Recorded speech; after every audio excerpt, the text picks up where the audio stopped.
လူတွေကနှုတ်ကိုမဆောင်စည်းနိုင်ဘူးအင်တာမှဆောင်စည်းဖို့ခက်တယ်နှုတ်ကဘာဖြစ်လို့လဲဆိုရင်အတင်းပြောစရာရှင်ထီလေးဆောင်းပြီးသွားပြောသေးတာနော်တယ်လီဖုန်းလေးနဲ့ဆက်ပြောတာမပြောရရင်လည်းပဲ Facebook ကနေ Messenger ကနေပြီးတော့ရိုက်ပြီးတော့ပြောသေးတာမပြောရမနေနိုင်တာလေအဲ့တော့တင်ညတာဆိုတာစောင့်ကြည့်ရမယ် Facebook ထဲလည်းရေးချင်တာမရေးရဘူးလို့သူတို့ဆိုလို့တယ်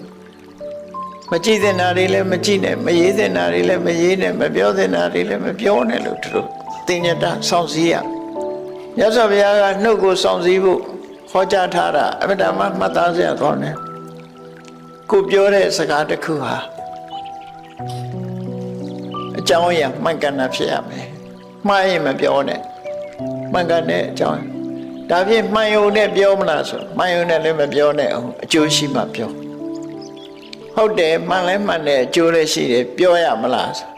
အချိန်ကြည့်အောင်ပြောတဲ့အချိန်လားမပြောတဲ့အချိန်လားဟုတ်ပြီ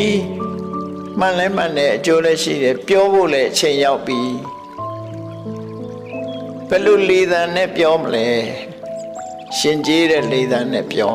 စကလုံးအသုံးလုံးယဉ်ကျေးပါစေ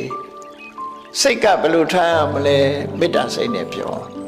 ဟောမြတ်စွာဘုရားဆုံးမတာတောင်းကိုစီးနေတာနော်နှုတ်ကိုဆောင်စည်းတယ်ဆိုတာကိုပြောမဲ့စကားကိုဆန်းစစ်လိုက်ငါပြောတာအမှန်ပဲလားအေးမှန်တယ်ဆိုရှောက်ပြောနေလို့ရှိရင်ပို့ဒုက္ခရောက်မှာနော်မှန်တိုင်းပြောရမှာမဟုတ်ဘူးမြတ်စွာဘုရားမှန်တော့မှန်တယ်ကိုပြောလိုက်တာကောင်းကျိုးချမ်းသာဖြစ်ခဲ့လားသူများထိခိုက်သွားတယ်မှန်တော့မှန်တယ်သူများထိခိုက်သွားတယ်ကိုထိခိုက်တယ်အကျိုးမရှိဘူးဒါမျိုးဆိုတော့ပြောရင်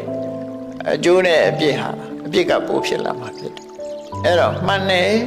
ကောင်းကျိုးချမ်းသာပေးနိုင်တာလည်းဖြစ်ရမယ်ပြောတဲ့အချိန်လည်းရောက်ရမယ်ပြောပြီဆိုတဲ့အခါမှာရှင်ကျေးလိမ္မာစွာပြောရမယ်ရိုက်ဆိုင်မပြောရဘူး